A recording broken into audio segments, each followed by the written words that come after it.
जी राधे राधे महाराज जी। महाराज जी, मिथ्या आरोपों के बाद किस तरह से मन को शांत किया जाए अगर आप पे मिथ्या आरोप भगवान के नाम जप के द्वारा जो हमारे हृदय में नाम जप करता है चलता है। जैसे हमें किसी ने कहा तो हमें तुरंत जांच करनी है, अगर है तो भगवान सामने से संबोधन कर रहे हैं, मुझे सुधार करना चाहिए। और जब मुझे पता चला जांच करने पर कि जो सामने कहा जा रहा है वो मेरे में नहीं है, बस अब वो उसकी बुद्धि है, हम उसकी बुद्धि को नहीं बदल सकते। वो जो बोल रहा है वो बोलने दो, मुझे प्रसन्न रहना है, मुझे उसके बोलने से दुखी नहीं होना। ऐसे अगर हम दुखी होने लगेंगे तो हम कभी सुखी नहीं होंगे। यहाँ कोई किसी को सपोर्ट देने वाला नहीं। आप अच्छे मार्ग में चलना चाहो तो आपको गिराने के लिए ही, लेकिन ऊपर चढ़ाने के लिए नहीं। सपोर्ट में कोई नहीं मिलेगा। आप धर्म से चलो, दूसरों का उपकार करो, तो जिसका उपकार करोगे वही आपको गिराने की कोशिश करेगा। ये संसार है, यहाँ बहुत छल कपट दम्भ नाटक ये सब बहुत चलता है। पाए जान जगत में सब जन कपटी कुटिल कलयुगी टंच। आप हृदय से किसी को प्यार करो, वो आपके हृदय को ही काट देगा। आप अपनी जान पर खेल कर दूसरों को बचाओ, वही समय आने पर तुम्हारी जान लेने पर उतारू हो जाएगा। ये संसार है, इसलिए नेकी कर दरिया में डाल, अच्छा कर और भूल जा। और बुरा जब तुम्हें कोई कह रहा है तो तुम उसे स्वीकार मत करो। ये उसकी बुद्धि है, वो तुम पर मिथ्या आरोप लगा रहा है, ये उसकी बुद्धि है। आप उसकी बुद्धि को देखकर दुखी क्यों हो रहे हैं? आप बिल्कुल फ्रेश रहिए।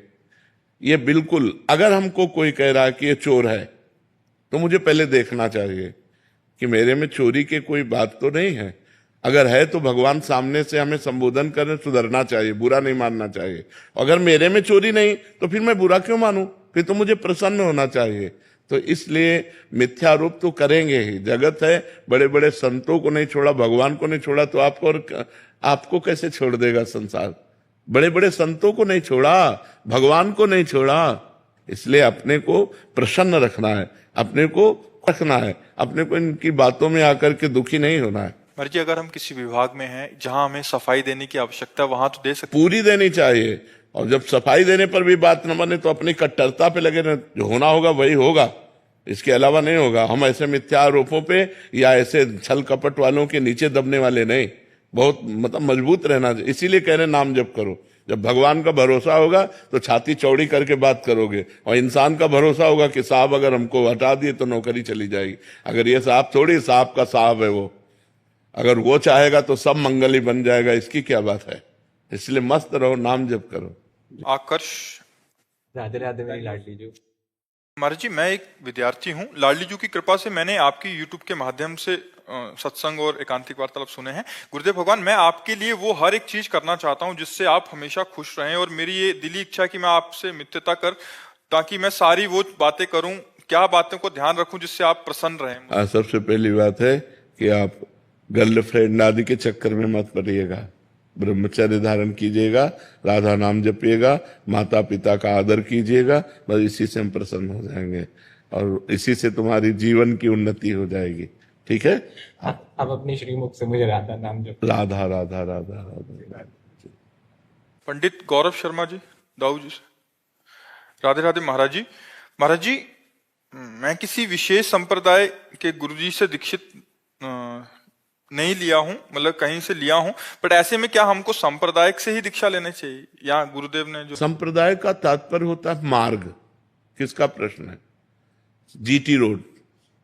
अगर हमें गाड़ी दौड़ानी है तो हमें जीटी रोड की आवश्यकता होगी। संप्रदाय का मतलब मार्ग। हम आचार्य की शरण होते हैं और उनके बताए हुए मार्ग पर आंख मूंद के दौड़ते हैं तो हम भगवान के पास पहुंच जाते हैं। संप्रदाय का मतलब कोई भयावा या कोई फसावट या कोई ऐसा नहीं। संप्रदाय का मतलब जीटी रोड, सुदृढ़ मार्ग संप्रदाय। अब जैसे हमें प्रिया प्रीतम के निकुंज में जाना है, प्रिया प्रीतम की सेवा करनी है, तो हमको वही मार्ग लेना पड़ेगा ना। तो हमको स्वामी हरिदास जी की शरण में होना पड़ेगा, हरिवंश जी की शरण में होना पड़ेगा, तो उनके बताए हुए मार्ग से चलेंगे। अब हमको सखा भाव की उपासना करनी, ठाकुर मेरा दोस्त है, मेरा यार है, तो हमको वल्लभाचार्य जी के मार्ग में चलना पड़ेगा। भाई हमको जैसे हमको बिहारी जी जाना है तो बिहारी जी वाले मार्ग में, राधा रमण जी जाना तो ये मार्ग है। भक्ति में उसे संप्रदाय कहते हैं। संप्रदाय का मतलब होता है मार्ग। तो अगर हमें प्रभु के इन भावों में चलना है, दास्य भाव, सख्य भाव, वात्सल्य भाव, कांता भाव, गोपी भाव, सहचरी भाव, तो हमें उसी मार्ग वाले महापुरुष से जुड़ना पड़ेगा, तभी तो हम वहां पहुंच जाएंगे। ऐसे हम कैसे पहुंच जाएंगे? हमें जाना बिहारी जू है और हम चलने लगे छठी कला की तरफ, तो मार्ग तो है लेकिन हम कभी बिहारी जू नहीं पहुंचेंगे। तो बिहारी जू पहुंचने के लिए बिहारी जू वाले ही मार्ग में जाना पड़ेगा, तो उसी मार्ग का नाम संप्रदाय है। बोले अब मुझे बिहारी जू से प्यार करना है तो स्वामी हरिदास जू से प्यार करो तो बिहारी जू से प्यार हो जाएगा। राधा वल्लभ जी से हमें प्यार करना है तो श्री हरिवंश महाप्रभु से प्यार करो, राधा वल्लभ जी से प्यार हो जाएगा, क्योंकि वो जानते हैं कैसे तुम्हें प्यार करना है। वो कृपा करेंगे, वो अपने ठाकुर का प्यार देंगे, वो अपना मार्ग बताएंगे, वो मंत्र बताएंगे, उपासना बताएंगे, पाठ बताएंगे, सेवा बताएंगे, तभी तो हम पहुंच पाएंगे। समझ पा रहे हो किसका प्रश्न था? तो संप्रदाय का मतलब मार्ग। हम किसी भी मार्ग को अगर हम तय करना चाहते हैं तो हमें वहां का गाइड चाहिए, और गाइड चाहने का मतलब है गुरु बनाना, आचार्य बनाना। जब तक आचार्य और गुरु की शरण में नहीं होंगे तब तक हम मार्ग को तय नहीं कर सकते। गौरव सिंह जी बरेली से। महाराज जी। राधे राधे महाराज जी। महाराज जी ये कह रहे हैं कि आप मतलब सेवाएं करते हैं, मदद भी करते हैं, बट जैसे किसी एक भिक्षुक को इन्होंने भिक्षा दान दे दी, बट किसी ऐसे को देखा जिसमें इनको दोष दर्शन हुआ तो फिर इन्होंने छोड़ दिया, तो फिर वैसे हम प्रायः प्रार्थना करते रहते हैं कि किसी बीमार आदमी को औषधि देने के लिए विचार करने की आवश्यकता नहीं, किसी भूखे को भोजन देने के लिए विचार करने की आवश्यकता नहीं कि कैसा आदमी है। कोई एक्सीडेंट हो गया है, कोई ऐसी परिस्थिति, उस समय धन खर्चा करने के लिए विचार करने की आवश्यकता नहीं, लेकिन ऐसे मांगने वालों को धन देने में विचार करने की आवश्यकता है। वो तुमसे 10-10 रुपए एकत्रित करके शाम के शराब पिएगा, मांस खाएगा, बेविचार करेगा, गंदे आचरण करेगा, तो आपको भी नरक जाना पड़ेगा। धन देने के लिए हमको बहुत विचारवान होना चाहिए, हमारे धन का प्रयोग कैसा होगा, इसलिए पात्र देखकर धन का दान किया जाता है। धन ऐसे नहीं कि बैठे हुए हैं बांट रहे, वो शाम के शराब पिएंगे, गंदे आचरण करेंगे, तो फिर वो हमारी दुर्गति हो जाएगी। भोजन हम किसी को भी दे सकते हैं, भोजन के लिए औषधि किसी को दे सकते हैं, सहयोग परिस्थिति के अनुसार हम कर सकते हैं। सर्दी में कोई कांप रहा है, हम अपनी शर्ट उतार कर उसे दे सकते हैं, हम अपना कंबल उसे दे सकते हैं, लेकिन पैसा देने का जब समय आवे तो विचार कर ले कि हम जहां पैसा दे रहे हैं इस पैसे का हमारे सदुपयोग होगा कि नहीं होगा। अगर दुरुपयोग होगा तो फिर आप भी उसके साक्षी बने और आपको भी उसे भोगना पड़ेगा जी। इसलिए बहुत समझ करके, बहुत संभल करके धन दान करे तो बहुत संभल करके। शिल्पा जी। राधे राधे महाराज जी। महाराज जी कह रहे हैं कि जब भी कुछ अच्छा होता है तो मन में विचार आता है कि चलो अच्छा काम किया, मेरे पाप धुल गए इन्होंने जैसे, तो ये ऐसा विचार करना ठीक? हाँ ठीक है, भगवान की बड़ी कृपा, उसमें भगवान को जोड़ लो। भगवान की बड़ी कृपा हुई तो हमसे अच्छा कार्य करवाया, हमारे अमंगल नष्ट हो रहे हैं, हमारे पाप नष्ट हो रहे हैं, बड़ी कृपा है भगवान की। भगवान को जोड़ लो, अपने अहंकार को मत पुष्ट करो, भगवान की कृपा से वो कार्य हुआ ऐसा भाव करें। महाराज जी कह रहे हैं कि जब सही काम करते हैं बट उसमें बहुत अड़चने आती हैं, मतलब फिर लास्ट में थक जाते हैं कि इतने सारी परिस्थितियां नहीं, ऐसे हमें तो नहीं लगता अब तक कि सही काम में कोई अड़चने आती है। अगर हमने लक्ष्य बना लिया तो अड़चने क्या करेंगी? अड़चने होती ही नहीं, अड़चने उसकी होती है जो लक्ष्य नहीं बनाया। लक्ष्य बना लिया तो अड़चन क्या चीज होती है? रौंदते हुए हर अड़चन को अपने लक्ष्य पे पहुंचना है। लक्ष्य बना लो, सही काम का लक्ष्य बना लो, फिर अड़चन क्या करेगी? अड़चन होती क्या है? हमारे मन की, समाज के द्वारा दी हुई प्रतिकूलता, हम उसको रौंद करके आगे बढ़ेंगे, यही तो हमारी परीक्षा है। सत्य मार्ग पर चलने वालों के जब अड़चने आती हैं तो उनको और जोश आता है और वो अपने सत्य को प्रकाशित करते हुए चलते हैं। जैसे वीर होता है, जब उसको बाधा पहुंचाई जाती है तो उसमें और जोश आता है।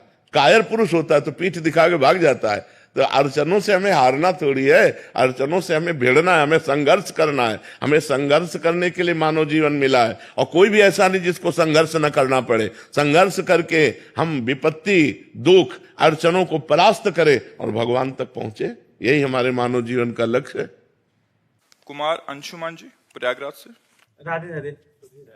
राधे राधे महाराज जी। महाराज जी हम गृहस्थ और नौकरी पेशे वाले हैं, आपके आशीर्वाद से हमारे जीवन में बहुत बदलाव आया है और हम भगवत मार्ग पर चलने का साहस जुटा पाए हैं। इतना तो समझ आ गया है कि महाराज जी की इस मार्ग पर चलना बहुत कठिन है, लेकिन नाम का सहारा लेकर आगे बढ़ने की कोशिश।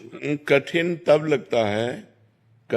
लगता है जब हमको संसार प्रिय लगता है, प्रियता के कारण कठिन लगता नहीं, तो भगवत मार्ग कठिन नहीं, बहुत सरल है, सत्य है, आनंदमय है, सुखमय है, जहां दुख का लेश नहीं, ऐसा भगवत मार्ग है। तो इसमें कठिन क्या है? कठिन तो संसार का मार्ग है, छल है, कपट है, चिंता है, शोक है, भय है, दुख है, मृत्यु है, ये कठिन मार्ग है।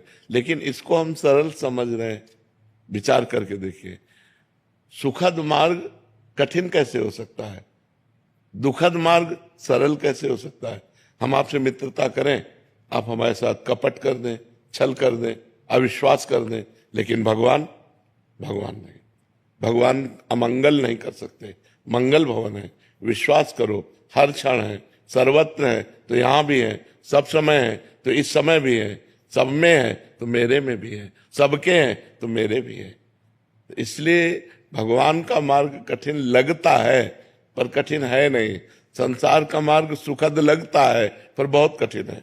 आज तक संसार किसी के हाथ में नहीं आया। बड़े बड़े हो गए, सम्राट हो गए, राजा हो गए, किसी के हाथ नहीं आया। सब खाली हाथ गए कि नहीं गए? और जो सतमार्ग में चला, सतमार्ग उसके हाथ में आया।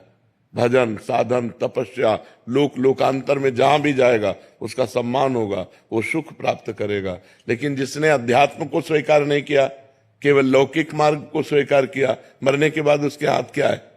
एक बार सिकंदर विजय करके जा रहा था तो एक संत नाचने लगे सामने। तो उसने कहा, क्यों नाच रहे हो? बोले, आज मुझे वीर बहादुर मिला है, वो तुम काम कर सकते हो जो आज तक किसी ने नहीं किया। बोले, हाँ बोलिए। तो एक सुई निकाली, कहा, मेरे कपड़े फट जाते हैं तो मैं एक सुई रखता हूं, क्या परलोक में मुझे ये सुई आप ले जाकर दे सकते हैं? तो उनका, मूर्ख हो क्या, परलोक में कोई कुछ ले जाता है क्या? तो बोले, फिर लाखों की हिंसा करते हो, तो जब तुम परलोक में एक सुई भी नहीं जा सकती तो तुम्हें लाखों की हिंसा क्यों करते हो? उसी दिन से दिमाग आ गया और उसने कहा, जब सिकंदर मरे तो दोनों हाथ अर्थी के बाहर कर देना कि सब लोग देख ले, इतना पराक्रमी वीर भी यहां से कुछ नहीं लेके जा रहा है। तो हाथ लगने वाली चीज तो अध्यात्म है, सुख देने वाली वस्तु तो भगवान के मार्ग की नाम, लीला, गुण, धाम, ये सब सुख देने वाली है। महाराज जी, मेरा एक प्रश्न था, मैं जानना चाहता हूं कि हमें करता नहीं है, हम दृष्टा बन के जीवन जीना चाहिए, किंतु नहीं जी पाओगे अभी। जब तक भजन नहीं होगा तब तक दृष्टा कैसे बन सकते हो? शरीर में पीड़ा है तो भोक्ता बन करके भोगना पड़ेगा जब तक भजन के द्वारा वो स्थिति नहीं प्राप्त हुई है। जब भजन होता है और वो स्थिति प्राप्त होती है तो ऐसे पीड़ा महसूस होती जैसे दूसरे शरीर में। उनके शरीर में पीड़ा है तो मुझे लग रहा है इनके शरीर में पीड़ा है, लेकिन वो व्यथित नहीं होता। काम आ रहा है तो हमारे अंदर नहीं आ रहा, वो मन के अंदर आ रहा है। हम उसके दृष्टा है, उसको कंट्रोल कर सकते हैं। अभी हमारे अंदर आता है ना कि हम ये भावना कर पाते हैं कि मन में काम आ रहा है। अगर हम कुछ देखना चाहते हैं तो ये भाव नहीं आता कि मेरी नेत्रेंद्री देखना चाहती है, भावता मैं देखना चाहता हूं। बस ये जब तक मैं मन और इंद्रियों से जुड़ा है तब तक दृष्टा भाव नहीं सिद्ध हो सकता। उसके लिए भजन करके निर्मल होना, जैसे जैसे मन निर्मल होगा वैसे वैसे आप दृष्टा भाव में आते चले जाएंगे, और जैसे जैसे मन मलिन होगा वैसे अहम मन में लीन होता चला जाएगा। मैंने ये किया, मैं करूंगा, मैं ऐसा कर सकता हूं। समझ पा रहे हैं आप? अनुज सिंगल जी, आगरा से। राधे राधे महाराज जी। महाराज जी, आपके प्रवचन सुनने के बाद अतीत के गलत कार्यों के डर से नाम जप शुरू किया। करीब 2 साल हो चुके हैं नाम जप करते करते। अब केवल ये जानने की इच्छा रह गई कि भगवत मार्ग पर अभी भी नाम जप डर की वजह से हो रहा है, राधा रानी से प्रेम हो गया? अभी तो प्रेम तो अलग बात है। प्रेम जब हो जाएगा तो एक अलग स्थिति हो जाएगी, फिर कोई डर नहीं रह जाता, निर्भय हो जाता है, निश्चिंत हो जाता है, निशोक हो जाता है, और प्रभु से भी नहीं डरता। और प्रभु से कहता है, यत्र यत्र मम जन्म कर्म वीर नारके परमे पदे अथवा राधिका रत निकुंज मंडली तत्र तत्र हृदय में विराजता। हे प्रभु, मैं आपसे ये नहीं मांगता कि मुझे नरक मत भेजना, मुझे चाहे नरक भेजना चाहे परम पद भेजना, मुझे इसकी परवाह नहीं, पर आप अपने परिकर सहित मेरे हृदय में रहें। जहां भी रहो मैं आपकी याद करता रहूं, आपकी याद में रोता रहूं, कहीं भी भेज दो आप। उसका डर खत्म हो जाता है। जब प्रेम आता है तो नरक से भी नहीं डरता। बस एक बात मांगता है कि मैं कभी आपको भूलूं नहीं। बिसरी हो ना बिसारी हो, यही दान मुहि देव, श्री हरिवंश के लाडिले मुहि अपनी कर ले। हे लाडिले ठाकुर राधा वल्लभ लाल, मुझे अपना बना लो, मैं आपको भूलूं नहीं और आप भी हमें ना भूलें, और जहां मना हो वहां भेज दो, मुझे कोई डर नहीं है। तो अभी प्रेम तो हम नहीं कह सकते, क्योंकि जिस समय प्रेम प्रकट होगा तो कुटुंब देह ते जाए छूट सब ही विधि ना। तो न शरीर की परवाह, न परिवार की परवाह, न नरक स्वर्ग की कोई परवाह। नरक स्वर्ग अपवर्ग आस नहीं त्रास है, जा राखो ता रहो मान सुख रास है। न स्वर्ग की अपवर्ग मोक्ष की चाह नहीं है, और नरक से कोई भय नहीं है। निरंतर भगवान का भजन तो अभी चलता रहे। अगर ये निरंतर चलाते रहोगे तो प्रेम आ जाएगा, फिर आसक्ति हो जाएगी, फिर भजन के बिना जिया नहीं जाएगा। कोई चाह नहीं है पर भजन हम नहीं छोड़ सकते, भजन के बिना हम जी नहीं सकते, ऐसी स्थिति आ जाएगी। बहुत मंगलमय है, भगवान की बड़ी कृपा है कि आप भगवान के नाम में लग गए। देख लेना, बहुत आनंद हो जाएगा। लोक और परलोक सब सुखी हो जाओगे, इस लोक में भी सुख और परलोक में भी सुख। जी। टीना कटारिया जी जयपुर से। राधे राधे। राधे राधे महाराज जी। महाराज जी, क्या मेरे नाम जब से घर के बाकी लोगों को भी लाभ होता है? पूरा पूरा होता है। परिवार के सब जनों का मंगल शुरू हो जाता है। अगर एक भजन करने वाला हो तो पूरे परिवार का मंगल हो जाता है, पूरे परिवार का मंगल हो जाता है। यहां तक कि 21 पीढ़ियां तर जाती हैं, शास्त्रों में वर्णन आया है। तो इससे ज्यादा क्या मंगल हो सकता है? अभी वर्तमान परिवार की तो बात जाने दो, पीछे की हमारी 14 आगे की 7, ये 21 पीढ़ियां तर जाती है। हाँ, तो फिर वर्तमान में हमारे परिवार का मंगल हो। वैसे भी समझ लो, एक आदमी क्राइम करता है, पूरा परिवार झकझोर जाता है, पूरे परिवार का अपमान होता है कि नहीं होता है? कहां गया बताओ वो आदमी, कहां गया? तुम उसके चाचा लगते हो, तुम्हें तो पता होगा ना, तुम उसके जीजा लगते हो, तुम उसके मतलब हर संबंधी हर जगह वहां पुलिस जाएगी और वहां जाकर के जांच करेगी, परेशानी पैदा करेगी। एक आदमी ने क्राइम किया, पूरा परिवार दुखी होता, पूरा मोहल्ला दुखी होता, पूरे रिश्ते नातेदार दुखी होते। ऐसे ही अगर हम सही चलते हैं तो हमारे गांव वाले भी सुखी होते हैं। तो अगर हम एक धर्म से चले तो हमारा गांव सुखी, हमारा मोहल्ला सुखी, हमारा परिवार सुखी, उसके ऊपर प्रभाव पड़ता है। और एक आदमी अगर गलत चले तो पूरा गांव दुखी हो जाता है, पूरा मोहल्ला दुखी हो जाता है, पूरा परिवार दुखी हो जाता है, रिश्ते नातेदार दुखी हो जाते हैं। ऐसे हमारे भजन का प्रभाव पूरे परिवार पर पड़ता है। जी। अमन शर्मा जी। सर मेरा राधे राधे महाराज जी।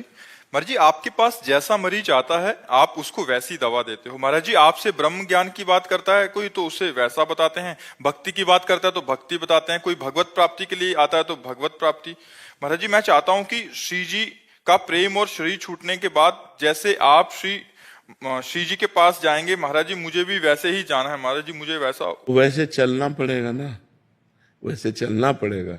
अगर हमको श्री जी के पास जाना है तो श्री जी के बनना पड़ेगा ना। श्री जी के पहले किसी संत महापुरुष की शरण में हो, उनसे दीक्षा लो, उनके अनुसार साधना करो। भले गृहस्थ में रहो लेकिन साधना करनी पड़ेगी। अब ऐसे तो नहीं कि हम आर्मी में जाना चाहते लेकिन ना हम दौड़ लगा रहे हैं, ना हम व्यायाम कर रहे हैं, ना हम कुछ कर, तो ऐसे आदमी कायर आदमी थोड़ी आर्मी में जाएगा। उसको तो वो करना पड़ेगा ना, उतनी दौड़, उतनी लंबाई, उतनी चौड़ाई, वो सब निशानेबाजी सब करना पड़ेगा। ऐसे जब श्री जी के पास जाते हैं तो इंद्रियों को अपने अधीन करना, मन को अधीन करना, गंदे आचरण न करना, ब्रह्मचर्य से रहना, पवित्र आहार पाना, हर समय नाम जप करना, दूसरे से मृदु व्यवहार करना, ये लक्षण है। धीरे धीरे हम श्री जी की तरफ बढ़ जाएंगे। सुमित गुप्ता जी पलवल से। राधे राधे महाराज जी। महाराज जी, आपके चरणों में कोटि कोटि प्रणाम। महाराज जी, जब हम कोई साधना करने का संकल्प लेते हैं और निभा नहीं पाते तो क्या भगवान नाराज होते हैं? नहीं, भगवान बहुत करुणामय है, कभी ऐसा नहीं। असफलता को हम सफलता में बदलने के लिए ही मानव जीवन प्राप्त किए हैं। यदि हम असफल होने पर निराश हो जाएंगे तो हम हार गए, फिर ठीक नहीं है। 100 बार असफलता हो फिर भी हम 101 बार प्रयास करेंगे सफल होने का। तो हमने जैसे संकल्प लिया कि हम अमुक कार्य करेंगे, नहीं कर पाए तो फिर हम अगला, फिर अगला, फिर अगला, हम कदम बढ़ाते चले जाएं, एक दिन हम कर लेंगे। निराश नहीं होना। भगवान बहुत उदार पिता है, भगवान बहुत उदार पिता है। वो ऐसे विमुख भये निमिषो ना अकृपा जब चितय, तो वैसे जैसे बहुत धनी उदार पिता हो तो छोटी मोटी गलती हो जाए तो ध्यान नहीं देता है, अगर बड़ी गलती हो गई तो अपने पुत्र का ही पक्ष लेता है। ऐसे भगवान अपने भक्त का ही पक्ष लेते हैं। तो अगर हमसे ऐसी त्रुटि हो जाती कि हम ये करेंगे, हम नहीं कर पाते हैं, तो हमें निराश नहीं होना, हमें फिर प्रयास करना है, फिर प्रयास करना है। तो एक दिन भगवान की कृपा से वो कर लेंगे। क्योंकि हम बहुत बार अपने इंद्रिय और मन के कहने से गलत आचरण कर चुके हैं। तो हम जब अच्छा आचरण करने का संकल्प करते हैं तो उनकी जो गंदी आदतें हैं मन और इंद्रियों की, वो हमको जबरदस्ती गंदे मार्ग में ले जाती हैं। और जब हम गंदा कार्य कर लेते हैं तो हम उत्साहहीन हो जाते हैं कि यार अब मेरे से नहीं हो पाएगा, क्योंकि वो सत कार्य है ना, भगवान का कार्य है ना, तो पाप होने पर मन उससे हट जाता है। तो हम फिर पवित्र करें, नाम जप के द्वारा भगवान की कथा सुने, सत्संग सुने, फिर हम उत्साह संपन्न बने और आगे फिर अपने कार्य को करें। भगवान नाराज नहीं होते। गर्वित शर्मा जी। शाम सदाशिव महाराज जी। महाराज जी आपके चरणों में कोटि कोटि प्रणाम। महाराज जी हमारे जीवन की बात कब बनेगी? श्री जी सर्व समर्थ हैं, जब वो अभी बनी देखेंगे हुई तब। है। बिगड़ी क्या है? बिगड़ी हमसे है। भगवान ने तो बिल्कुल सुंदर बना के भेजा, हमें मानव जीवन दिया। अब हम बिगाड़ लें तो इसमें हमारी गलती है, भगवान की गलती नहीं है। श्री जी की बड़ी कृपा है। जबान दिया है, मृदु बोलो, सत्य बोलो। आंख दिया है, अच्छा देखो, सब में भगवान को देखो। हाथ दिया है, दूसरों को परोपकार करो, माता पिता की सेवा करो, खूब धर्म पूर्वक धन कमाओ, पढ़ो लिखो, उन्नति करो। भगवान ने क्या कमी रखी है? हमको परेशानी क्या है? शिकायत क्या है भगवान से? महाराज जी श्री जी हमें देख रही हैं, जब हमारी बात बनेगी, या हम श्री जी को देख लेंगे जब हमारी बात बनेगी? बात तब बनेगी जब आप श्री जी का नाम जप करोगे। देखने सुनने से नहीं। दुर्योधन भी तो देख रहा है भगवान को, क्या बात बनी? क्या भगवान श्री कृष्ण को दुर्योधन ने देखा ना, तो बात बनी क्या? मारा गया। बात बनेगी भगवान का नाम जप करने से। डट के नाम जप करें और श्री जी न्याय लेने, तो आपको श्री जी की प्राप्ति हो जाएगी, आप लेके चलोगे? पक्का, गारंटी। प्रॉमिस। खूब तुम राधा राधा नाम जप करो, ठीक है? हाँ, जब नाम जप करते हैं तो नाम हमारा नौका बन जाता है और वही हमको भव समुद्र से पार कर देता है। हमें चिंता नहीं करनी। कलयुग केवल नाम आधारा, सुमिर सुमिर नर उतरे तारा। आप बिल्कुल चिंता मत। महाराज जी आई लव यू। अब हम अंग्रेजी तो बोलेंगे नहीं, हम यही कहते हैं कि हम सबको प्यार करते हैं, लेकिन हमारा जो प्यार है वो आपके प्यार से अलग प्यार है। हम आपके शरीर से प्यार नहीं करते, हम आपसे कुछ चाह करके प्यार नहीं करते, हम आपको देने के लिए प्यार करते हैं। आपको सुख मिले, आपको भगवत प्राप्ति हो, आप स्वस्थ रहे, आप निरंतर भगवान का भजन करें, अच्छे आचरण वाले बने, तो हम आपसे प्यार करते हैं। ठीक है ना?